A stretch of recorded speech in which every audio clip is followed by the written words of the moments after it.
Optimal health for high performers.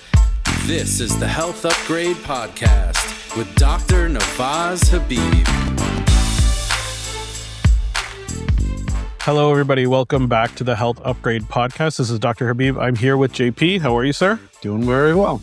And one of my best friends in the functional medicine space is our guest today. And I'm really, really excited to have her here, Dr. Jolene Brighten. How are you, Jolene? I'm fantastic. I'm so glad that we're finally making this happen and we're getting to chat. And for everybody listening, we chat a lot, but this time we're actually recording it.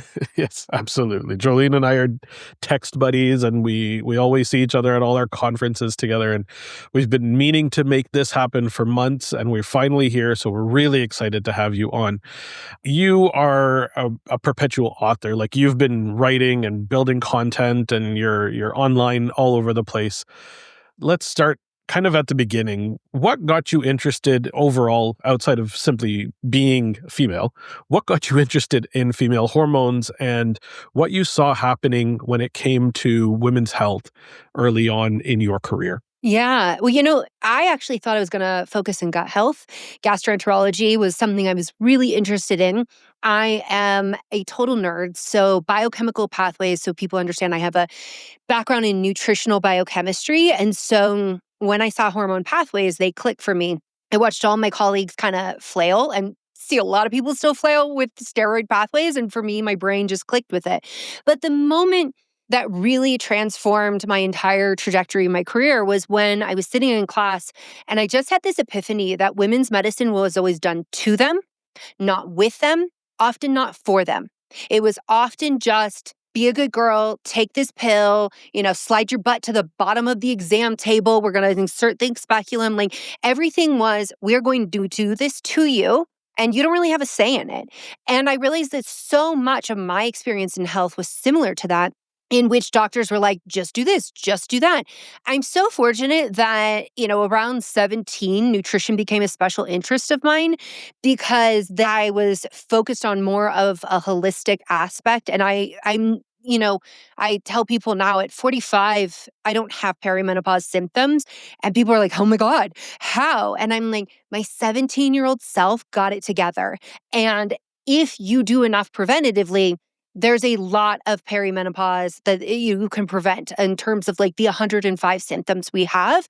There's a lot of things that we can prevent. There's definitely things that are going to be like, when your estrogen goes, it goes, baby. Like, there's not much you can do about that major effect. And we could talk about the systems that it affects. But, for me, it has always been about how do we put the medicine in women's hands? How do we partner with women? How do we empower women? How do we stop treating women as if they are not smart enough to know their bodies and support their body? Yeah, my father was an OBGYN. And so a lot of what you're saying resonates with what I observed in his practice. And when he and I started talking about healthcare, once I got interested in it, I was an engineer to begin with, and talking about, airplanes and jet fighters wasn't really his thing. But once I got interested in healthcare and we started talking about what he experienced in his practice, I realized that he was unlike most of his colleagues. And he actually shared with me a lot of what you're saying, which is that a lot of healthcare decisions and a lot of healthcare interpretations and perceptions of women's health issues really boil down to a paternalistic view that a lot of physicians of his generation had. And he was open-minded enough to recognize that many of the complaints that his patients had were real, and that he needed to trust them and be honest with them, that he didn't know everything and that he couldn't solve all of the problems because he hadn't figured it out and nobody had. And frankly, he was sort of sad that a lot of people hadn't spent the time to try to figure them out, given how widely he saw these symptoms being experienced. So I'm here to tell you, from the time I was probably about 25, which is longer ago than I want to admit, I was aware of the fact that women's health issues don't get the kind of spotlight on them that they need. Yeah, and praise your father. We have to praise good OB-GYNs because for every one good OB-GYN, there are 10 more lining up to gaslight women. And what I say right now is supported by the science. Like, the literature supports, and almost every country has literature on this. I mean, UK, Canada, and the US, for all of like the native English speakers, they all have papers that come out about how women's pain is gaslit, how, I mean, it's crazy. You could go into the emergency room having pain and you're going to wait like 30 minutes longer just by way of being a woman than a man would because you are believed to be hysterical. For people listening, hysteria wasn't taken out of the DSM until the 1980s, the early 1980s. So It's still you there. have to, yeah, you have to It's put the that in perspective hysterectomy. though. The Yes, word well, hysterectomy came from that. exactly. And that is why, I mean, when you look at conditions like endometriosis, even PMDD, which is a severe, severe form of PMS, often they'll say, well, just have a hysterectomy. What is that based on? It's not based on any science. It's not actually going to cure anything or fix anything. In fact, it's going to cause a lot more problems, but it's still the default in medicine. And I think we have to recognize that is for as much as we think we've advanced as a society and medicine has changed, it has not evolved enough in women's healthcare, which is why, I look back at 2019. I came out with Beyond the Pill, which was a book challenging how birth control is being used, a one size fits all, a pill for every single female ill, whether it is happening symptoms in your head, where there's migraines, headaches, anxiety, depression, or it is something that is considered bikini medicine. So where a bikini would fall is if it's that area, like we're probably going to use the pill for it. Like the answer is your body is wrong. Your body is dysfunctional. Mother Nature broke you. I must give you a pill. And I think that is such a problematic take. I came out with that pill. I had so many OB-GYNs. I don't think I've ever been bullied so hard. I look back at being in school and high school, and I'm like, no, I got bullied harder for coming out with Beyond the Pill. Now, some of those same OB-GYNs are basically parroting what I said in Beyond the Pill. Here we are, 6 years later. And I think what is so important for listeners is that it wasn't me who changed it. It wasn't them who changed it. It was patients who were like, you have to listen to me. It wasn't until 2025, okay? Every other developed nation in the world offers pain management for an IUD. It was not until 2025 that the American College of Obstetricians and Gynecologists finally said, maybe we should actually study this, preaching evidence-based medicine. Maybe we should actually have evidence in the recommendations we've been making, which is like, just give the gal Tylenol. And lo and behold, it's not enough for pain management. And finally, now it's a soft recommendation. How long is that going to take until women actually get adequate pain management in the United States? It's probably going to be 2040 before doctors actually get on board and actually offer that pain management. But why the hell does it take until 2025 to believe women when they said this hurts? Because gynecologists still parroted the wrong, it is outright disinformation because it's meant to manipulate women, that there are no nerve endings in the cervix. What is the major nerve that innervates at the terminal end of this nerve in the cervix? It is the vagus nerve. Do you think Mother Nature made any mistakes? The vagus nerve innervating the gut, the heart, and the cervix. So why are we just taking that out in women? And why are we not offering pain management in women? No, you're absolutely right. And it's not, your focus on pain is 100% correct.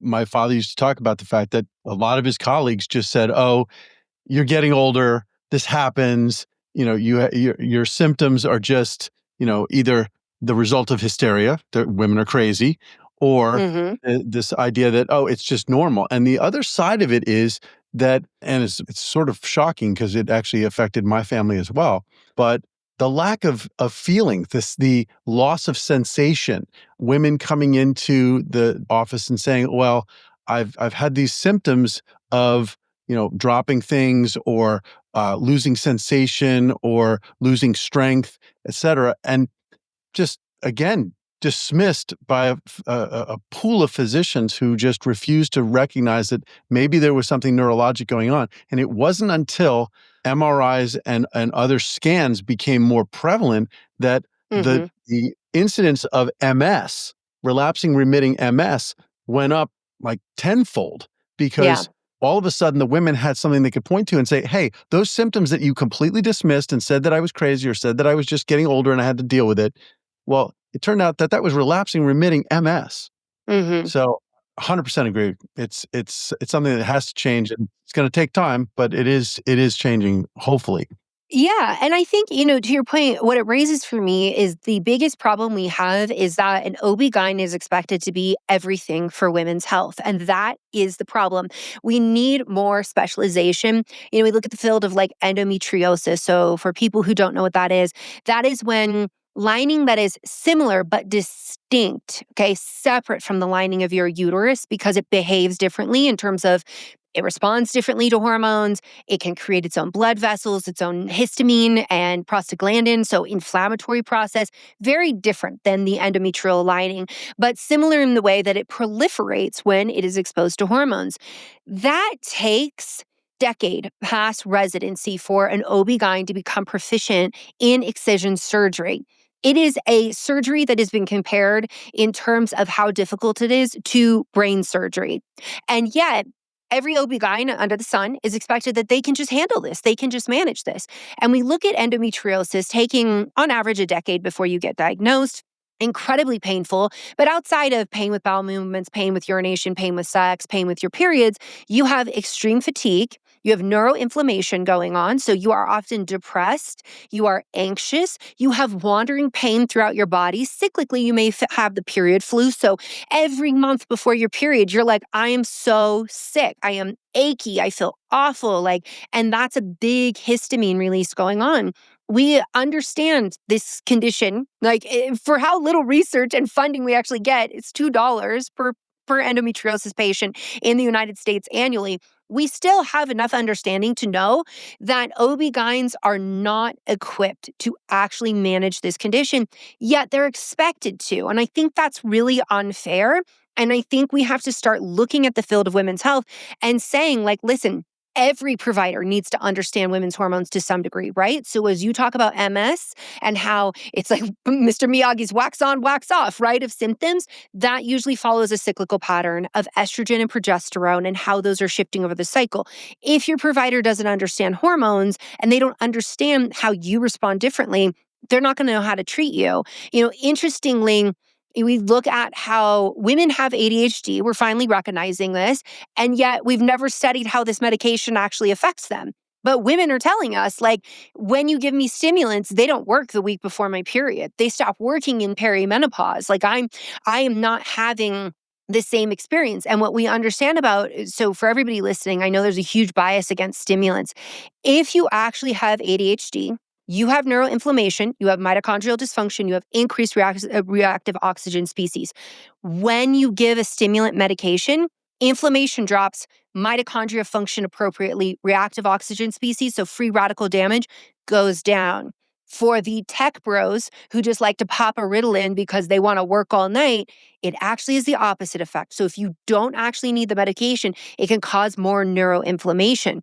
So I'm going to bring this back to women's health because estrogen is majorly impacting mitochondrial function, inflammation, as is progesterone, as is testosterone. So we haven't even begun to understand what are the best interventions for women when it comes to ADHD. So, I covered a lot of things here, but what I want to illustrate for people is that if you have felt lost, if you have felt like your provider, isn't equipped to help you, that may very well be true because they're not getting the degree of specialization that they actually need. We're saying the same people who can deliver babies and be experts in that are the same people who should understand the ins and outs of hormones and autoimmune disease. These are completely different things going on, and yet they are related. Yeah, being an OBGYN is really sort of trying to be the jack of all trades and the master of none. You have to be able to do surgery, you have to be able to do medicine, you have to understand all the systems of the body because the woman's body is just like everybody's body, but women's bodies are especially during pregnancy and reproductive years. It's an integrated system. It's a symphony. You can't just know the violin section. You can't just know the percussion section. You need to know everything. But I want to get back to endometriosis for a second because this is an area that is of particular fascination for me. And I had conversations with my father about it. He said, he would have patients who would report symptoms of endometrial pain and endometriosis and many of the other associated symptoms you were mentioning.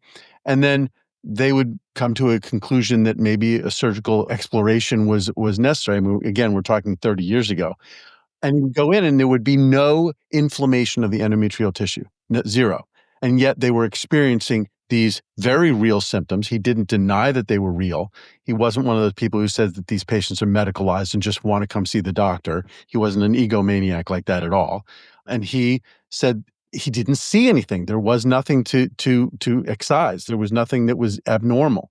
And yet he would at the same time be doing a cesarean section on a woman and observe massively inflamed endometrial tissue, clearly abnormal thickening, clearly abnormal, pathology. And yet when he would then come back and talk to that woman and say, are you experiencing any of these symptoms? Because when I observed it, it looked like you would. The answer would oftentimes be no. And so he said his observation was that there wasn't a direct one-to-one correlation with the tissue itself. And he wasn't denying the symptoms. He wasn't denying the people who said that they didn't have them, nor the ones who said that they did. And that's where the work that I was doing at the same time sort of came into play, because I recognized, as you said, that a lot of it oftentimes happens up in the central nervous system. And, we talk about fibromyalgia also in a similar way, where doctors often say, oh, you're making it up. It's all in your head. And my response is, they might be right, but it's not up here in your frontal cortex where you've made it up consciously. It's back here in your brainstem. There is a problem, but it's a perception problem that way below consciousness. It's at the level of, how does my body interpret these signals coming up, the histamine levels, et cetera? How is it interpreting that? And in some people, it interprets it as, that's fine. I'm going to go about my day. And other people interpret it in a way that leads to the perception of pain, the perception of symptoms. And that perception is real because they're actually experiencing them. But it's very difficult for a reductionist physician to look and say, well, the tissues that you're complaining about don't have any observable problem or pathology, to understand that means that maybe a prior insult or a prior problem led to a central nervous system creation of that perception, and it needs to be addressed because it's just as real. You're feeling it just the same way. So, Yeah. in Yeah. your So experience, for people listening, so what you're talking about is the stages of endometriosis, which are pretty worthless. But as patients, so when I was diagnosed, I had stage 4 endometriosis. We do like to communicate in that way, to just basically communicate like how extensive was the disease, like how much did you have to have removed. So there's the stages. You could have stage 1 and extreme pain. You could have stage 4 and no pain. And research has not really come to an understanding of why that is. I think what is much more useful is something called the Enzian score. And the Enzian score is very specific about scoring where do you actually have these lesions and how much do you have. And so there's a lot of things, as what you said, that I want to tell people, in terms of how you experience pain is very related to lifestyle as well. So when I got diagnosed, I had stage 4 endometriosis. My bowels were glued to my uterus. I had endometriomas. It was a mess. When I was 14 and I started my period, I had the most horrific periods, and it was absolutely I was textbook endometriosis, and there's no excuse for anyone having missed this because it was absolutely textbook. I want people to understand it's only been in the last 5 years or so we've gotten good enough with imaging that now we can diagnose endometriosis. Well, you can diagnose it clinically. If somebody has all the symptoms, you can call it endometriosis, so long as you're ruling out other things. And, ultrasound, transvaginal ultrasound done by an expert, so someone in an endometriosis surgical center, the actual surgeon will do the ultrasound and be able to visualize it. And then the next best thing is a gel MRI with endo mapping. So that is getting a radiologist to actually read your MRI.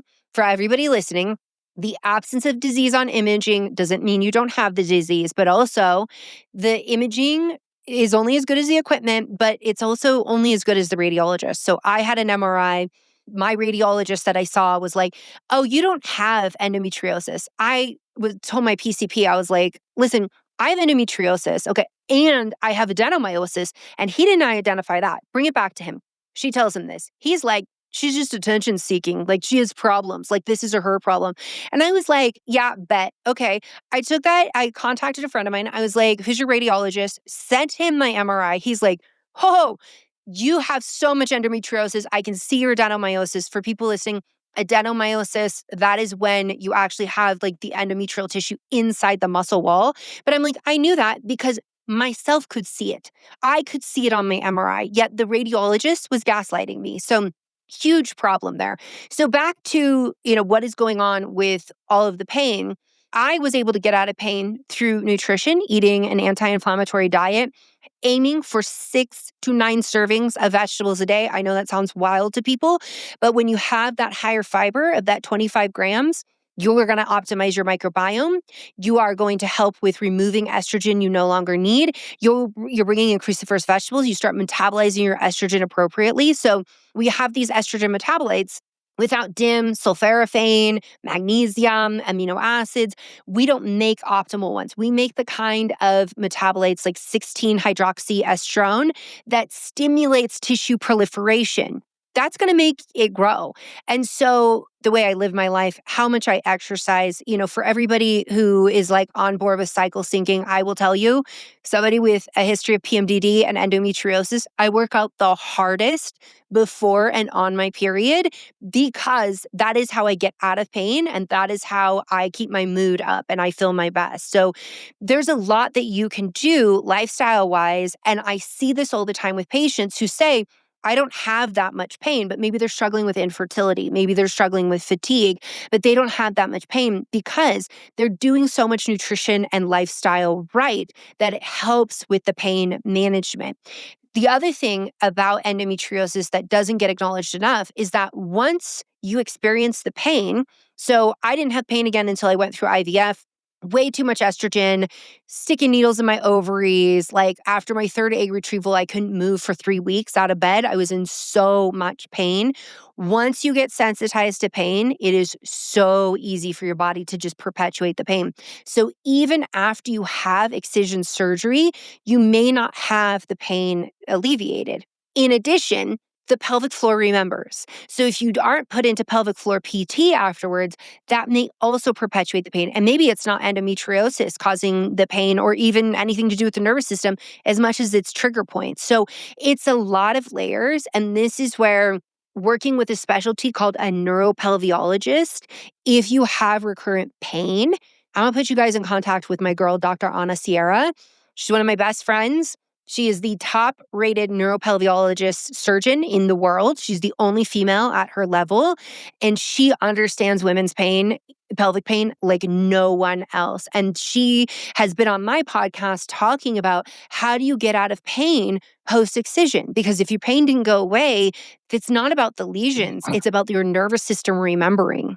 Yeah, that nervous system recalibration needs to happen. And this is where I think we can talk about that link between autonomic nervous system, kind of that shift between sympathetic and parasympathetic. And so many of us are living in this high stress kind of baseline sympathetic fight or flight state that often is linked heavily to hormonal dysregulation, nutrient deficiencies, like liver detoxification issues. And that's going to have a huge effect on estrogen metabolism issues. Talk a little bit about that nervous system recalibration that needs to occur and the fact that enabling your body to enter that parasympathetic state, to be able to turn on the vagus nerve effectively, is going to have an effect on not only the pain that you're symptomatically experiencing, but overall functionality within hormonal regulation.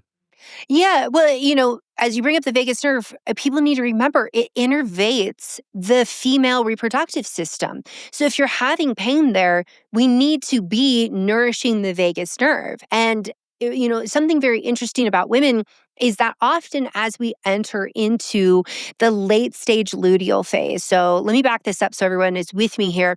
You ovulate, post-ovulation is luteal phase. 7 days post-ovulation is peak progesterone. You should feel chill unless you have PMDD or you're neurodivergent. We can certainly talk about what happens with like progesterone intolerance, the GABA system in the brain. But after that, you start the decline. Women tend to shift their breathing. They're doing less belly breathing and they're breathing higher up and they're using accessory accessory muscles in the neck for people who can see me. I was pointing at the neck. And that even that breathing pattern change can change how you're stimulating the vagus nerve, but also how often you're getting into that parasympathetic nervous system. This becomes super heightened as we enter into perimenopause because progesterone is the first hormone to decline. As progesterone declines, the HPA system becomes more activated. Also important for women to know, as testosterone declines, and women need testosterone, you start to lose muscle, you start to lose your grit. Your body knows you are vulnerable to a predator. It starts activating the HPA axis, so hypothalamic pituitary adrenal axis more because everything needs to be seen as a threat because that will keep you safe. So we perceive it as a threat first, and then we take the time, if our hormones allow, to actually integrate it in our brain and say, how true is it for being a threat? So that keeps pushing you into that sympathetic state. Now, coming back to endometriosis. So for people listening, endometriosis has a very, very high risk of co-occurring psychiatric disorders. And in fact, it's important for people to understand that if you have endometriosis, you're more likely to be diagnosed with ADHD or autism. If you have ADHD or autism, you're more likely to be diagnosed with endometriosis. These go together. PMDD as well. We haven't had a study to show us PMDD and endometriosis go together, but I've definitely seen it clinically. But we also see PMDD and neurodivergent conditions go together as well. What do all of these things have in common? A dysregulated nervous system. Now, do not misunderstand me, anyone, that I'm saying you caused your condition with a dysregulated nervous system. You did not. In fact, the leading theory that makes the most sense to me with endometriosis is that when you were a little embryo, your stem cells that would have become your reproductive tract migrated to the wrong place, okay? And that is why we see endometriosis occurs in people who have not even gotten their period yet. Endometriosis occurs in the eye, in the brain, in the shoulder, in the diaphragm, like all of these strange places that you should not be finding these tissues. We see endometriosis, and it's because of embryological development. You had zero control over that, okay? In fact, your mom didn't even have control over how those cells were dividing. So this is not a blame game. But genetically speaking, what happened in utero, that sets you up. So there is what your genes you got, how the cells divided, and this is, by the way, covering PMDD, endometriosis, ADHD, autism, really all neurodivergent conditions.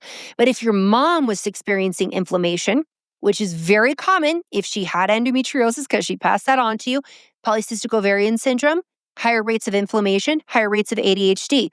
If she has inflammation while you are developing in utero, which, by the way, she could just get the flu. So again, no blame game here.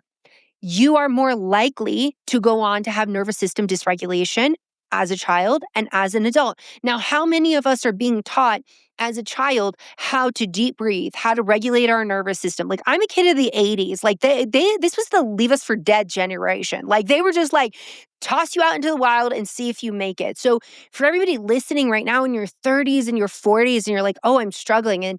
She said I had dysregulated nervous system, so this is my fault. No. There are all these things that happened in our childhood that really influenced who we are today. And so we have to look at what we can take control over. So, I talked about nutrition and exercise. Exercise is going to win every single day in the research on pretty much everything. Like, what doesn't it win on? But, increasing BDNF alpha. So the thing that we see, neurodivergent brains, even those that struggle with major depressive disorder, PMDD, and even those with endometriosis, they have a harder time making the feel-good chemicals with neuroplasticity. Actually, really interesting research. PMDD brains, in the height of feeling their absolute worst, will spike BDNF. And researchers at first were like, oh, this must be because BDNF is doing some kind of bad thing or it's involved in PMDD. And then they realize no, it is because this brain is under such distress, so much neuroinflammation, so much chaos, not getting the GABA stimulation, that the brain reacts with protective molecules. So what we see when you're inflamed is that you start making neurotoxins. So the same pathway that'll give you NAD, right? And we all love NAD, but we push that too hard, too fast, away from serotonin, away from melatonin, we've gotten more neurotoxins in the brain. So what can we do, right? So exercise is one of the best ways. BDNF, gonna pump that up, gonna regulate neuroinflammation. We need to be bringing in antioxidants. And we need to be looking at how are we going through our day? How often are we getting up and moving our body? When we talk about pelvic pain, if you're sitting all day, like, oh yeah, you're going to be in pain. You have to get up, you have to move often. And so what I actually recommend, part of the recalibration is you want to see pelvic floor PT for sure, because most women who experience pain or have ever had trauma, which I mean, it can take one trip to the gynecologist and now you've had trauma in that area, you leave your body, you abandon that part of your body. So you start disconnecting. Who would want to connect into a part of that's painful? So you have to actually reconnect in and connect your breathing to how your pelvic floor is moving as well. That is so, so important for the neural integration of your stress response. And then we need to look at, I like to have people just do a dump of like, what are all of the things stressing me out? Just write it on a page, get sloppy with it. And then I like them to go through and cross out what is not actually theirs to own. Because as women, we tend to own too much and think it's our problem. What is not yours to own? Cross it off. Then go through. You get 3 to 5 things max that are actually on your plate that you can handle. Circle those, and that's where you'll put your attention in. When we start dumping the static, right? That's what all these stressors are. The static, it frees up the mental capacity for our brain and our nervous system to actually be able to heal and for us to focus on it. I know for sure your audience is familiar with like box breathing, stimulating the vagus nerve. There's like, so many things that I'm sure you've already talked about that I don't want to cover. And I've just talked so much that I'm going to pause and see if there's questions. We're big believers in everything that you've said, and we've brought many of those things up. I love the fact that you talk about serotonin and tryptophan metabolism. We talk about that a lot, and the fact that inflammation, which can be triggered simply by stress, and the stress that you're talking about, that inflammation drives kynurenine and all of the pathway down to quinolinic acid, and ultimately, yes, you do need NAD, but you all of those are free radical promoters, so you're actually leading to oxidative stress. You're exacerbating the whole inflammatory cycle. So breaking that vicious cycle is really, really important. And things like box breathing and exercise have the ability to restore a level of quiescence in the inflammatory realm, if you will, which is so closely tied with neurotransmitter synthesis, et cetera, that it's great to hear it coming from a different perspective, but it's all the same system. Mm-hmm. And, for people listening, I think it's important to understand. So the pathway should go tryptophan, 5-HTP, serotonin, melatonin. We often think about melatonin only as sleep. So in endometriosis, we actually give melatonin because it's tremendous in helping managing pain. I sometimes am using like 30 milligrams, and people are like, but wait, the biohackers say use 0.3. And I'm like, well, never has a biohacker bro had endometriosis like my ladies have. So I don't know about them, but will we use those higher doses?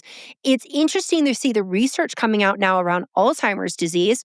Women are roughly 60+% of the dementia cases. That serotonin to melatonin pathway is so important. Melatonin, it's not just about the sleep, right?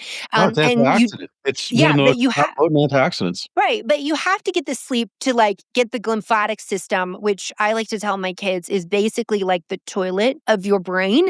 And if you don't flush it, that's icky, right? And they're like, yes. I'm like, this is why you're going to bed. Okay, stop hassling me about bedtime routine. Like, do you want doo-doo on your brain? You do not. Like, that is a no. So this is, shout out to all the parents who know about bedtime routine. I love that, and I'm going to be using that because bedtime can be a pain in the ass in my house. Totally. But so you have to get the quality sleep. Melatonin's doing that for you. It's helping you fall asleep. You also need GABA to stay asleep. I talked about the GABA dysfunction that can happen like briefly. So what we are now starting to understand is that with PMDD It's not about progesterone and its metabolite allopregnanolone being a problem. It is about your GABA receptors in your brain not adapting to the wild swings. Like if you think about it, and Dr. Sarah Hill, shout out to her, just had a great book come out called Period Brain, as she talks about how wild the swing is of the brain. Like we have all of these synapses we have to build in our follicular phase when estrogen's high. So we're out there like surveying the environment, and then we ovulate, and then it's like prune, prune, prune, prune, prune, cut them all back, build the GABA receptors. And the fact that like most of us are even doing that well is wild, right? Because that is so much change happening in the brain. So what we've seen is PMDD brains, they don't adapt in the same way. So there's dysfunction at the GABA receptor. And what's interesting is that I've seen in my neurodivergent patients, so ADHD and autism primarily, but I've also seen it in OCD, Tourette's, these other that fall under the neurodivergent umbrella. We just do less research in those in women, even less than ADHD and autism in women. But what I've noticed is that there's a progesterone intolerance that can happen.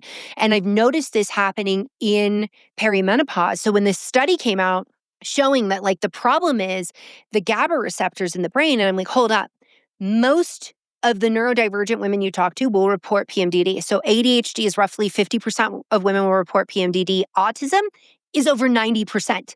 So you're talking about people who likely already had GABA receptor dysfunction. You take them into perimenopause and you're like, here, just cookie cutter approach of 200 milligrams of oral micronized progesterone. And they're like, I'm suicidal. I'm raging at my partner. I can't sleep. So we have to, one, look at like the whole GABA system. By the way, for people listening, I have a whole episode where I do a deep dive on progesterone intolerance, all the different dosing that you could do. But if you're listening to this right now, you're struggling to stay asleep through the night. And you're like, okay, but like, I don't want to go the progesterone route and mess with that. Or maybe I don't have access to a provider. Passion flower and L-theanine. These are two things that help support the GABA system in the brain that can help you feel really chill and calm. This is also important for people who are dealing with neuroinflammation, people who have endometriosis. They often have sleep disturbances as well, people dealing with mood disorders. So I make this product called Adrenal Calm. And it works so well for sleep, but I also use it for flight anxiety. And I have a tremendous fear of heights. I had a head injury like in 2016 and then developed a fear of heights. I did not fall, but that's just like the flavor of my brain now. And my son wanted me to go on a hot air balloon ride so bad. And I was like, fine, okay, I'm gonna go. I take the full dose of this supplement, which has the L-theanine, has passion flower, has phosphatidylserine in it, which helps with suppressing cortisol. I get on this hot air balloon and I could feel that I want to freak out. My brain, my prefrontal cortex is like, logically, we are going to freak out now. Like this is the decision. My hormones could not mount a response. So it's like, I know I'm scared, but I physiologically can't feel that right now. What I would say to people, though, is never take the full dose, because then after the hot air balloon, I got in the car and I slept like 4 hours because I was like, I'm out now. But, for people who are struggling to sleep, this is something that can be super, super helpful, because and I wanted to bring it up because as I throw out like, oh, and GABA is so great, and, having the whole like allopregnanolone system so great, it's not for everyone. And so we have to bring on that additional support. And that is super important for women, because as we're cycling, so as we talked, bringing it back to the serotonin starts to dip in that luteal phase as GABA should be rising. And so we have to be supporting these neurotransmitter systems. Interestingly enough, we never knew how SSRIs worked. We're like, they just seem to work for some people. As it turns out, it's looking more like it's neuroplasticity. And this is why when the trials put SSRIs next to exercise wins, because that's going to be way, way better for neuroplasticity. For people who have negative side effects for SSRIs, something that I like to use instead is saffron. So saffron is a very particular extract that has great clinical trials on it. I use it for PMDD. I use it for people who are struggling with their mood. It can help with hot flashes. It is really great in terms of antioxidant support and protection as well. And it can be used with SSRIs when SSRIs tank your libido.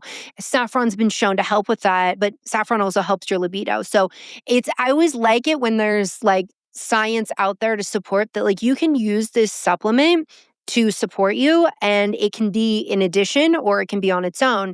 There's also really interesting research of saffron and ADHD stimulant medications. It actually makes them work better. It actually helps them work better. So I think which lends itself to the whole inflammatory and nervous system discussion that we've been having. Yeah, the idea of getting away from SSRIs is a big thing that we typically are in favor of. And you're right, exercise is always going to beat SSRIs. Anti-inflammatories are oftentimes more effective and have fewer side effects than SSRIs. I'm just not a big believer that SSRIs in the long run are really going to help because there are too many compensatory mechanisms. And nobody's actually looking at the fact that SSRIs are only there to try to preserve serotonin external to the cell when the cell's trying to draw it back in because it needs it. And there's going to be ways that the cell's going to figure out to do that, upregulating transporters, et cetera.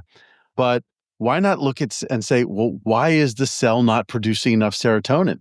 That's Yeah. where the problem is. Let's solve that problem. And that problem is where your antioxidants, your anti-inflammatories come in. Because if you can lower your inflammatory signaling, then you're going to restore serotonin synthesis and you won't have a problem mounting the amount that you need both internal and external to the cell. So, but in any event, Do you guys want some tea on SSRIs and PMDD? It sounds like a Please. conspiracy theory, but it's completely true and well documented. Okay, so back in the day, there was no such thing as PMDD. We didn't have that diagnosis yet. So for people listening, PMDD is cyclical. It happens during your luteal phase, usually 10 plus days. It's going to be physical symptoms and mental emotional symptoms, and is severe enough that there is suicidal ideation and attempted suicide. This is serious and this is real, but a lot of doctors don't believe it's real. And why is that? It's because Eli Lilly put together and funded the committee meetings to get the diagnosis of PMDD put together to present to the FDA. So they had heavy influence in this diagnosis even coming about. This then gets presented to the FDA, and what does Eli Lilly do? They step in and they say, and we have the only medication that can treat this. Now, what was it? It was an SSRI. It was the same SSRI that was already on the market for use with depression. But they then took that same exact formulation and rebranded it to make it purple, because apparently women like purple and that feels feminine, renamed it and jacked up the price on it. So it was like the difference of like $30 a month prescription to over $100 a month prescription. So Eli Lilly influenced the diagnosis of PMDD, which is why a lot of providers are like, I don't believe this is real because this is so corrupt. It is absolutely corrupt, but it is absolutely real. Women are experiencing it. I have experienced it. I would never deny that it's not real. But Eli Lilly then positioned to be the only treatment for this condition, then influenced all the education of physicians. So the pipeline went PMDD diagnosis to SSRI, but not just run-of-the-mill generic SSRI. No, because our patent has expired on that. We're going to rebrand the same exact thing and charge even more. But because this is the only thing FDA approved, you may not use this generic SSRI for women because that's not FDA approved. You may only use this very expensive one. And that is just one more example of capitalizing off of women's pain. So, and do SSRIs work for PMDD? There's a small percentage of women who say they absolutely do. There's a small percentage of women who say birth control works. But as I exposed in Beyond the Pill, the research shows that being on the birth control pill is more likely to take you down the quinolinic acid pathway. More neurotoxins, less serotonin, more inflammation. We see CRP, so C-reactive protein, a marker of inflammation, rises while you're on the pill. So why is the pipeline birth control pill to SSRIs? Because of these same mechanisms that we're talking about here. And so for people listening, I would never judge you if you're like, oh, an SSRI works for me. For some people, they do, and we don't know why. But if you're having horrific side effects with a medication, then we also have to ask, at what cost? At what cost? If it keeps you from taking your life, like hell yes, let's like make sure you stay on the planet and let's support you. But if you're like, I'm only mildly better and now I have no libido and I have no interest in my partner and the things I used to find enjoyable, I don't anymore and I'm not living my life fully, then we need to explore what else can be under this, what else could be going on. This is 100%. And the find because it's just not true. It's obviously propaganda from the pharmaceutical industry that there was only one treatment. it's the There's pharma clearly playbook. other treatments. Totally. Yeah. There's other ways to address this problem that don't have these same kind of side effects, that don't have these same kind of issues. And anybody who's ever withdrawn from taking an SSRI, you know how challenging that can be, because what happens when you're on an SSRI is those compensatory mechanisms kick in with the cells. They start producing more transporters, so they're even more viciously pulling the serotonin back in out of the synapse. So you're going to end up in a situation where when you go off the medication, you are in some sort of serious serotonin withdrawal, make the symptoms 10 times worse, and you're effectively hooked. It's Mhm. it's as addictive as heroin. I mean, and as dangerous to get off. Yeah. Do you guys want to know one supplement that like wins in the research if you want to help with neuroinflammation, endometriosis pain, PMDD, ADHD, autism, all the things we've been talking about? Not at all. N-acetylcysteine. Shocker. N-acetylcysteine. Shocker. Shocker, right? But who then figured this out about N-acetylcysteine and then made it a medication? And that's this whole fight that's happening right now. Pharmaceutical industry, Yeah. right? Yeah, I mean it's very interesting. So I manufacture supplements, and there are countries that will not allow N-acetylcysteine in because they're like it's a pharmaceutical. So you could buy this for like $15, $20 a bottle, but we'll make it a pharmaceutical instead, and then we'll charge hundreds of dollars for it. But N-acetylcysteine, I remember when the FDA was like trying to take it away. I think it was during COVID they tried to take it away because it was effective. Mhm. And I was like fighting out there because I'm like, absolutely not, absolutely not. My son, as you know, Navaz has a history of pandas, and with OCD, so obsessive compulsive disorder, this is a neurodivergent condition for people listening, also falling into that bucket. N-acetylcysteine, trichotillomania, N-acetylcysteine, like so many psychiatric disorders respond to N-acetylcysteine. Why? N-acetylcysteine is the precursor to glutathione. Glutathione is the mama antioxidant who will basically throw down and beat down reactive oxygen species so they can't be messing with your brain. So it brings this all back to there's a lot of power that you have. And this is something I'm very passionate about is that, the reality is that 80% of what will keep you out of the doctor's office is in your hands. 80% of the healing is in your hands. We just have to guide people on how to do that, support them how to do that. And we have to change. I mean, in the United States, we have huge systems we have to change of like food inequity, food deserts. So it's not always as easy as me just being like, oh, eat more leafy green vegetables. And you're like, yeah, where? The Quickie Mart? Like they don't sell that, which is a whole other conspiracy of the big food industry and food stamps and how they created food deserts on purpose to hurt people. I say conspiracy because that's the first thing people in the US say when it's something that's like, when it's something that questions a corporation, it becomes a conspiracy. If it's something that questions an individual, it's fair game, right? It's such a bizarre mindset people have in the United States of like, if you question any corporation, you're suddenly a conspiracy theorist, except that everything is well documented. There is data, it is all there. And so it's not really conspiracy when it's true, but I don't know. It's It does funny make it 'cause sound more fun, right? well, in the United States, we like to think of ourselves as these mavericks that everybody else adheres and follows what the authorities tell them, and listens to government, listens to industry, listens to the authorities. But we're worse than everybody else. We seem to just buy into all these myths that are Madison Avenue ad campaigns, and Yeah. it's really terrible. So all those conspiracy theories, what I'm waiting for is tell me the conspiracy theory that hasn't been shown to be true. I mean, that's the conspiracy.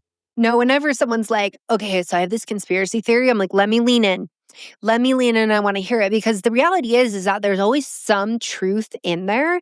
And then, as it comes out and it gets uncovered, I just find that like fascinating. As also somebody with like strong pattern recognition, I'm like, I do really enjoy watching how things play out. The data heavily supports this too. We're seeing the life expectancy in the US is decreasing, right? We're seeing the chronic disease rates in the US are significantly higher than virtually everywhere else in the world. And the healthcare costs are exorbitantly, like double the next highest country per capita. It's insanity that we're expecting the corporations to have our best interest at heart, and then seeing the results, we're clearly being duped here. And this isn't even a conspiracy. Like, it's entirely provable. This is something we definitely should be leaning into. I mean, so people understand, when I was getting my nutrition degree, we have to concurrently study food science. So we have to understand the science of food manufacturing. And I remember being in this food science lab where they were like, and this is how you trick people to think that they're eating this. Like, and this is how you trick a palate to think that it's getting something really nutrient dense. Like, this is, and it's literally, and there was no apologies about it. It was like, this is how you make a potato chip irresistible, so they can't put down the bag and they just keep eating it. Now, food scientists are very forthcoming where they're like, yeah, we're going to figure out how to override GLP-1s. Like, you're on GLP-1s? We're going to figure out how to override that. And they don't apologize. They don't hide it at all. And yet then when you talk about it, people, what's really weird is that because of the whole MAHA movement in the United States, like, everything's gotten really political. And people who usually be like, you would expect them to have critical thinking skills and just be independent in their own thoughts, because of anything getting associated with the current administration. If they don't like that administration, they are automatically villainizing it. And I'm like, the way you are getting played right now and the way you are playing yourself is so ridiculous. Like, why can't we look at this and say, and I have to say, like, I am friends with some of the people that are like consider themselves part of the MAHA movement, and they're all about trying to do the food lobbying, the change and all of that. And they are simultaneously calling out this administration for their EPA rollbacks and like those kinds of problems. And I think, like, when you step back and you see what our common goal is, you start to see that we all have a lot more in common than you would think. But I will say there's a lot of doctors and scientists getting really popular on social media for just like hating on anything wellness, holistic, like MAHA, like throw it in the bucket. I mean, I just laugh because people call me MAHA and I'm like, what about me makes me MAHA? And they're like, well, you're into like eating organic food and supporting the local farmer. And I'm like, yeah, okay. So, and like me 20 years ago, who was into that as well, was called a tree hugging liberal hippie. So like, I'm still the same person. You're the only one changing the labels here. Yeah. And it's crazy to see people, and I like them otherwise, but people like Neil deGrasse Tyson, who's an astrophysicist. Why is he on podcasts being an apologist for the food industry? How do they figure out how to get him to say things that are just, for those of us who are interested in the MAHA movement, not necessarily deeply into it, but interested and believe that, yeah, eating healthy is probably a good thing. I mean, Hippocrates said, let food be your first medicine. I mean, it's not like it's a new idea. I mean, Hippocrates did predate us by, a couple of thousand years. And yet they got Neil deGrasse Tyson on trying to make it like, it's scientific. You need to eat, I don't know, TV dinners or something. He said that? No. But he's basically saying, that, ultra processed food is actually very, very good for you. No. And it's 100% no. And like, it's not even like a seed oil issue, okay? It's because that's people are always like, it's the seed oils. No, it's a nutrient devoid, calorically dense meal. And it was designed by food scientists to trick your brain to thinking you did a good job. Because listen, if you were out, depending where you were ancestrally, right? And you came across whale blubber, hell yeah. You want to eat that, winter's coming. Like, that's a great thing.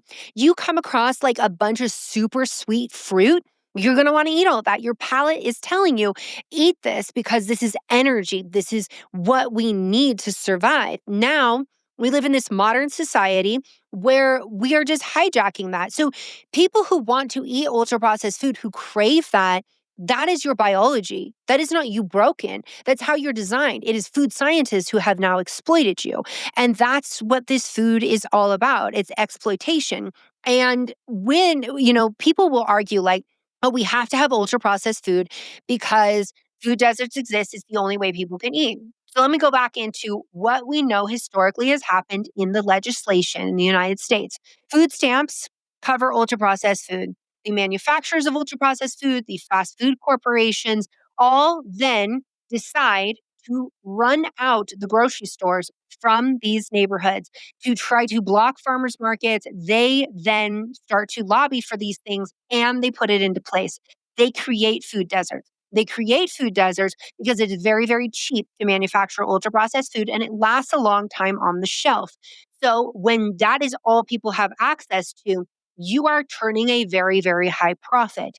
So all of these corporations banded together to create food deserts to make sure that food stamps, so the SNAP program, covered these foods and to make sure that these people had no choice. They also had a hand in making sure that public transportation was not something that was prioritized in the United States, so that you were stuck and you had to buy that. The people controlling the food supply are controlling our healthcare as well. And I think this is so important for people to understand.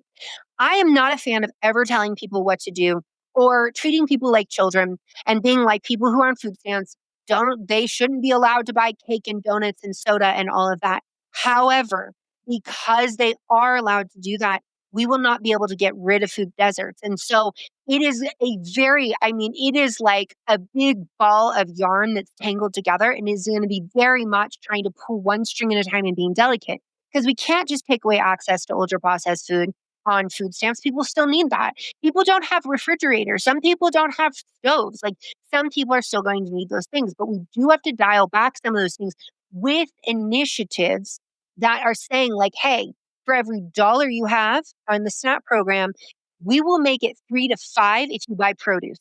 We will make it 3 to 5 if you buy like meat, right? If you buy whole foods, your dollar goes further. So we have to first start incentivizing people. And then eventually we will have to start punishing these corporations so that they don't keep lobbying with all of the profit they've made to create and perpetuate food deserts everywhere. And so it's not a simple answer, but it is something that if we want to improve the health of future generations, and this is where I take issue when people are like, oh, well, you shouldn't tell people they can't drink soda. I'm worried about their child. I'm worried about their education level. I am someone who has worked. In the past, I benefited from food stamps. I have worked in senior nutrition programs. I have worked in food deserts doing nutrition education. I've worked in food banks. I have worked for WIC. I have worked in all of these programs trying to help people do better. And one of the biggest things that they face is education and access. And those things are where we have to be focusing. And that is where I disagree with the Maha movement when they're like, just don't let them buy these things. I'm like, people still need calories to survive. Even though they're not the best calories, they still need them to survive. And until you actually solve the problems that are underlying everything, like you pay a lot of lip service to root cause, and then you want to go surface level reaction only to what is actually happening in the food system. Well, I understand the argument that this is a big ball of yarn. This is like the Gordian knot or however it's pronounced, where it's just impossible to untangle unless you take a sword to it. And that's where I understand your frustration, and I think that that's the right way to go about doing it. But I think that the entrenched interests are so insurmountably strong that if you don't blow it up, you aren't going to solve it. Because, you talk about the fact that you've got, food scientists working in hand in hand with the pharmaceutical companies and hand in hand with the government to basically create this setting where profit can be generated. But remember, there are huge investors that are, Blackstone and the rest of them, who are recognizing the profit from this system, and they don't want to undo it. And they're not going to let it be undone, and they're going to attack it and preserve it from every other angle, from housing to transportation to, you name it. They've got their influence in there. So unless you do something completely radical, I just don't know that it can be untangled. The best way to do it, obviously, is educating the people. Educating the people and say, listen, Yeah. it's not healthy. You are going to die sooner, and your useful, healthy, happy life is going to be shortened dramatically, so that you're going to live an unhappy and pain-filled life until you die early if you do these things. That's the stark reality. But that message gets drowned out by the advertising of, go out and get a potato chip because you can't eat just only one. And this body positivity movement of, being 400 pounds is just who you are, be you, I'm sorry, that's not healthy. And, I realize that that's probably going to get hate messages coming in here. But the bottom line is that telling somebody who's 400 pounds, you go, girl, no. Putting an advertisement on TV where there's somebody who weighs 300 pounds trying to do a yoga move and calling that beautiful. I mean, you had to put her upside down, because looking at her right side up, no, it's not attractive. You have to literally trick somebody psychologically by putting her upside down. That's not healthy. So we have to stop this lying to people. But the only way to do that is to take the money away from the people. And that's going to be a war. And so you got Yeah. to I drop a mean, bomb. to your point about body positivity, is that body positivity really was a movement about loving yourself where you're at, so that it wasn't a barrier to going to the gym. It wasn't a barrier to going out and living your best life. And so what really happened is that you saw that movement get co-opted to body positivity is just be and do nothing about, living your best life or any of that. And so body positivity, I think it's really important. I'll say this statement. Capitalism has no incentive to improve the systems for us. So capitalism got a hand in body positivity, for sure. Capitalism has also got a hand in fertility clinics now. So we see private equity groups have really moved into fertility clinics. As soon as we saw the numbers of 1 in 4 couples go to 1 in 6 couples are struggling with fertility, we saw private equity groups step in. Now, my colleagues who have worked in fertility for years are like, they're no longer actually referring men for semen analysis, because the goal is put women through as many cycles as possible. Women are not getting full workups. Women are not getting worked up for endometriosis. Then we see bodies like ACOG and the reproductive society saying things like, restorative reproductive medicine is just this Christian nationalist alt-right movement. What is this at the crux? It is about, let's actually try to figure out the cause of her infertility. Let's optimize her body and his body to the best we can, because it's not just about getting pregnant. It's about having the healthiest baby. It is about having the healthiest pregnancy. It's about having the best postpartum. It is about having a functional family unit. And the people, it's crazy to me, because I saw ACOG coming out and saying that and saying, oh, people wrongly say that 50% of unexplained infertility is likely endometriosis. And I'm like, that's cute. How much money is made by not diagnosing that endometriosis? There is too much money influencing all this. And when you talk to, so on my podcast, I've talked with endometriosis experts all over the world, not just in the United States. They have all said the same thing. Absolutely. The majority of unexplained infertility that we see is actually endometriosis. Yet ACOG and the bodies that make the most profit off of these position pieces are, who's investing in them? Who's paying for these things? So I think it's really troublesome, and we have to stand back and look at how capitalism is influencing things. It's interesting when we talk about the food supply, so we always need to look at like what other countries are doing things better. So I think Mexico's food system is actually done way better than the United States in terms of, if something has excess sodium, excess sugar, excess calories, it's a big old thing that you're going to see on the box. You cannot ignore it. And so it's very, very interesting to see that they don't allow trans fats, but they do make them disclose even to the milligram. So the United States is like, oh, only in the grams. To the milligram, they make them disclose. These are naturally occurring trans fats, okay? These are not the ones we worry about. Yet they're like, you have to disclose that. Their children's cereals, right, in the US, They're not children's cereals in Mexico. They have no characters. They are not allowed to put any characters. They are the most plain boxes. That's like, it might just be like an orange box. There's no Tony the Tiger on it. They are not allowed to do that. They are not allowed to put characters to influence children. They are full disclosure. So you are warned before you even read the label. You don't have to be savvy about reading a label. You see it. It is warning you that this has excess calories, excess fat, excess sodium, excess sugar is all on there. You want to go get cigarettes? What do their cigarette boxes look like? There's no advertising happening. It is like decaying lungs on the box.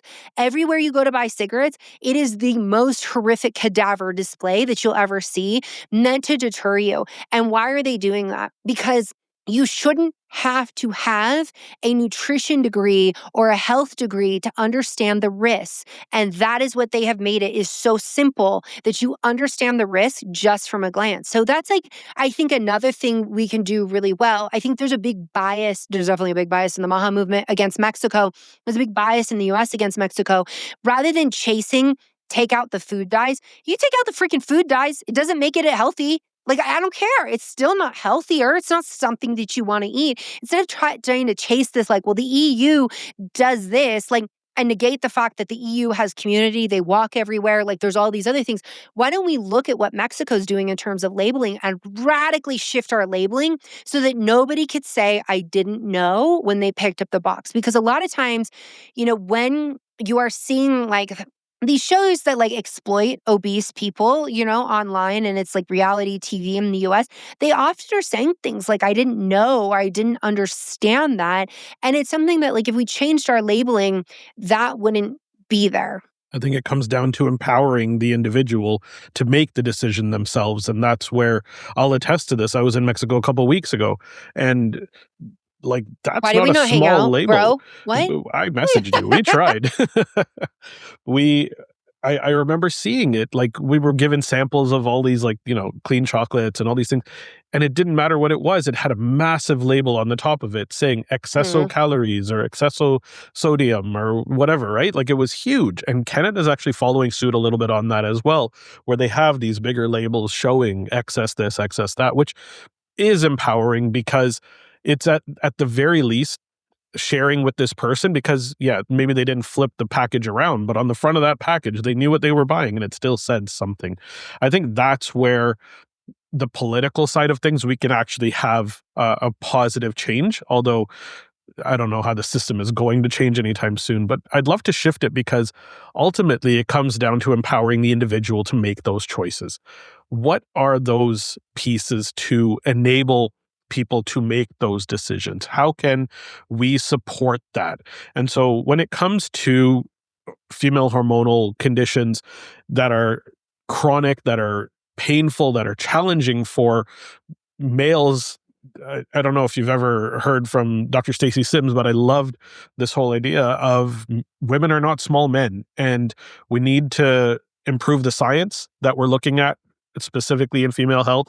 We need to understand that there are different root causes. Overall, it comes down to, at the biochemical level, mitochondrial dysfunction, metabolic dysfunction, insulin resistance, immune dysregulation, and that's going to result in the condition. But there's a difference in hormonal cycles that's going to play a role for luteal phase versus follicular phase, and how to optimize nutrition in those situations. Let's wrap this episode up with a nice little kind of focus on the empowerment pieces. You've mentioned some really important tools. You mentioned anti-inflammatory diet, which is a huge piece to what you do. You mentioned exercise as kind of, let's exert ourselves a little bit on the exercise piece, but also the movement that we can do generally through the day. Stand up, move around, do something where you're moving your pelvic floor and you're moving your overall limbs and your body, because if you don't use it, you'll lose it. You mentioned N-acetylcysteine. You mentioned saffron, which is something that Dr. Daniel Amen is all about, because the research on saffron is stronger than all of these SSRIs and other medications that are out there on the mental health side of things. And you got into the basics of sulforaphane and DIM and supporting estrogen metabolism. I know I've kind of given you the overarching theme here. What's your message to people to help them take back control of their individual health? Because ultimately, we have individuals that are going to be listening to this episode. What can people do on their own to take back that control? Okay. First, I will say for everything you just said, if everyone goes to drbrighten.com/plan, drbrighten.com/plan, that will give you an anti-inflammatory meal plan, recipes, a sleep guide, a stress guide, an exercise guide. And I put it together because everybody asked for a perimenopause weight loss guide. But honestly, this is like the guide to living life, like as a woman. And so I tell people, like, the thing is about weight loss is what works for weight loss is actually what works overall for optimizing your health. The big takeaway I want for people is that you're the only person living in your body. You're the only one who can possibly know what is working for you, what is normal for you, and what is not normal for you. And I think it is very disempowering what we have done with saying if it's not a randomized control trial, then it's not valid. Lies. A randomized control trial cherry picks the population. And as someone who's worked in research, it is not going to encompass everybody's experience out there. And honestly, as women, we do not have time to wait for the research to validate our experience. All right? Like some of us are already in our 40s and 50s. We ain't got time. So I would encourage people to test things out. You don't have to change everything tomorrow. So, something that I often start with women is, can you just eat a serving of cooked cruciferous vegetables every day and just do that for 5 days and see how you feel? Do that for 5 days.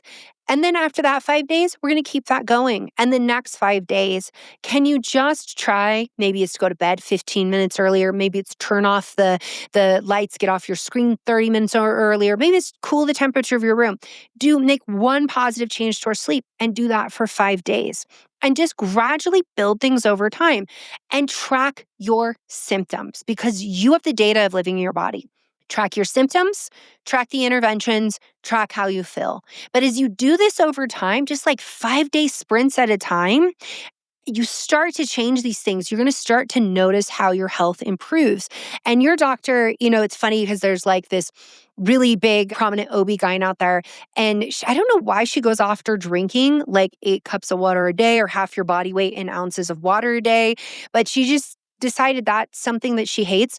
And she's like, just drink when you're thirsty because you'll know, like that's all the water you need, drink when you're thirsty. And I laugh and I'm like, so your ableism is showing and it tells me you've never worked with someone with ADHD because people with ADHD will forget to feed themselves and drink water. They have really bad interoception. They don't actually get the sensations from their body and that doesn't go to their brain and say, oh, let's do this. And so I think it's really important that for people to understand that the things that are simple, they move the needle, but most of us aren't doing them because they're actually hard. Our modern society is set up against us to be able to do these things. So you should be drinking half your body weight in ounces of water a day. I'm someone that I will go all day and never think about drinking water. And I'll get to the end of the day and I'll have like a sip of water. And then suddenly I'm like, a dog, how they go to the water and they're like, oh my God, I need all the water. So I just fill up mason jars and keep them in key areas. And I have those so they drink water. I always am carrying water with me. People in Europe make fun of people in the US and they're like, why do you always carry water with you? And I'm like, are you walking around perpetually dehydrated? Because I can't drink enough water in the morning and before bed to like meet my needs in the day. But, it's, and I want to come back to the water. If you're not motivated to do it because it'll help your brain work better, it will help you, flush out hormones, flush out inflammatory cytokines, your skin will look so much better. Like you spend all this money on anti-aging cream. And do you know how many patients I'm like, okay, let's increase your water. And 2 weeks later, they're like, oh my God, what happened to my skin? It's like amazing. And I'm like, it's called water. Like you're basically a cucumber with emotions, right? Like that meme walking around. So I would say to everybody, take the little steps. And when you hear things like drink more water, get better sleep, it's so easy to be like, yawn, I've heard that before. Ask yourself how well you're doing it. Because the reality is most of us know what we need to be doing. We're just not doing it. Yeah. I'll tell you one more thing about water. I'm a person who makes kidney stones. Don't tell me just to drink when I'm thirsty. I drink because I know that there's an electric cattle prod coming for me if I don't stay hydrated. Yeah. Oh man, the first time I got kidney stone because of going through IVF, and there's so many times you have to hold your bladder for like hours. It's ridiculous. I hate it. 0 out of 10. Don't recommend it. Um, and I got a kidney stone twice in going through IVF, but the first time. My husband was like, "Oh my God, are you like in labor? Like, how could you be in labor?" Like, the way I was breathing, I was like, it was so bad. It wasn't peak labor, but it was definitely like so bad. But I mean, I don't know. To me, it's just like such an odd thing to tell people, like, or how the research has shown that women actually need more like 8, 9 hours of sleep. Some women may even need 10 hours of sleep, like in their late luteal phase. If you sleep 10 hours though and you're not rested, girl, I gotta check your thyroid. Like, I need to check your thyroid. But how people will fight against that. And they're like, no, there's no reason to do that. Just sleep when you're tired. Or, the research around, I love that, like, we only need 7,000 steps a day. 7,000 steps a day to get all of the benefits. 10,000 is the cherry on top, right? It's a bonus with that. But then you'll see doctors telling people like, no, it's not necessary to like, be moving that much. You can just do your gym workout every day. And I'm like, literally, like, why are you trying to kill people with bad advice? But I think that's another message I would have to people is like, always sit behind the lens of your eyes, asking what is true for you and questioning the expertise. Because just because someone wears a white coat doesn't mean they studied nutrition, doesn't mean they have any education in supplements, doesn't mean they have any education in exercise physiology, but they may have an opinion. It's an uneducated opinion, but because they wear that white coat, you take it as fact. And I think that's the thing that I see so often happens in medicine is everybody's about like, stay in your scope, stay in your lane. And yet you will see so often medical doctors being like, supplements don't do anything. They're just expensive pee.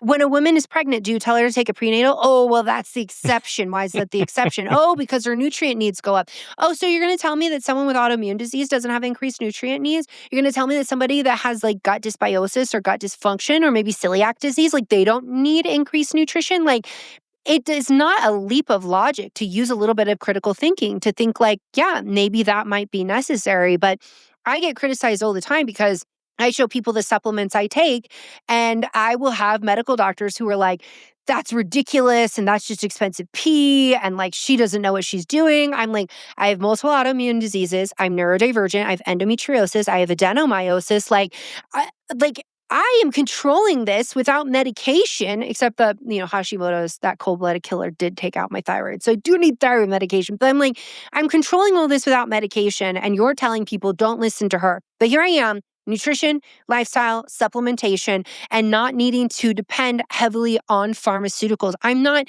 having period pain month after month. I have a friend of mine who's an excision surgeon, and he's always stepping the line, telling me he wants to do a hysterectomy on me because he's like, your uterus is twice the size of like a normal size uterus, and like it's so huge, and like, why do you want to suffer with your periods? I'm like, my periods are really easy. They're not heavy. They're not clotty. I don't have much pain. And he's like, how? You have horrible adenomyosis. Like, this is not possible. I'm like, let me tell you about magnesium, NAC, omega-3 fatty acids, anti-inflammatory diet, exercising every day, making sure your estrogen metabolites are in order, making sure you handle your stress so you make enough progesterone. Like, this is all possible, but we're not teaching and talking about it enough. And it trickles down to the patient of being told the only thing that will fix you is a medication, is a surgery. Do those have a time and a place? Absolutely. But it's not the only thing. And here is what is the best part. If you practice nutrition and lifestyle geared to your body, medications have less side effects. They work better. You recover better from surgery. Like, you have better outcomes. Like, so why wouldn't we want to encourage people to do that? I love that. I think that's a great way to kind of tie a bow on this one, because ultimately it comes down to you as an individual taking responsibility for your health, taking back control, looking at things with a critical eye, and saying what works for me, because the research doesn't always include you as a human. And so we need to really look at us as an N of one and figure out what works best for us. And I think as individuals, we should be empowered to do that. I love everything that you're doing, all the work that you've put out there. I know this new work. I feel like this was almost an intro to the potential new book that's coming up at some point very soon. So excited to get into that and dig into it with you when it does come out. This was wonderful. JP, any final thoughts on your side? I have loved this conversation. I have sort of contradictory ideas going on in my head about, the Maha movement, the food industrial complex, the issues of inflammation and how the medical industry just disregards female healthcare needs in so many ways that need to be addressed and need to be fixed. So great to put a spotlight on all of this. So really appreciate the opportunity to be speaking with you today.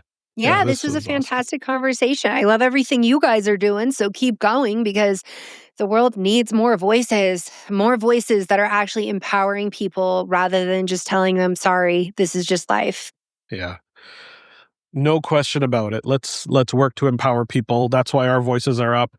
Where can people learn more about your podcast? Follow you? I know you've got millions almost of followers, but you're getting there and you're growing. Where can people follow you?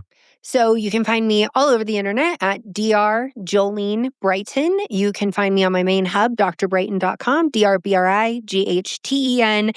And then the podcast is the Dr. Brighten Show. And I bring in the best experts from around the world. You've been on the podcast. I'm really, really proud of the show. And it has just been so wonderful to hear how many lives have been changed just by people being able to get access to experts willing to share the information that they know changes lives. No doubt about it. This was amazing. Thank you for joining us, for sharing your wealth of knowledge. And I feel like anybody who got to this point in the podcast, share this with 2, 3, 4 friends who need to hear this information. People that are dealing with endometriosis, PMDD, any hormonal dysfunction, dealing with this intent to empower themselves to get to better health and upgrade how they're feeling. If you got to this point, share it. Thank you so much for listening, and we'll catch you all on the next one.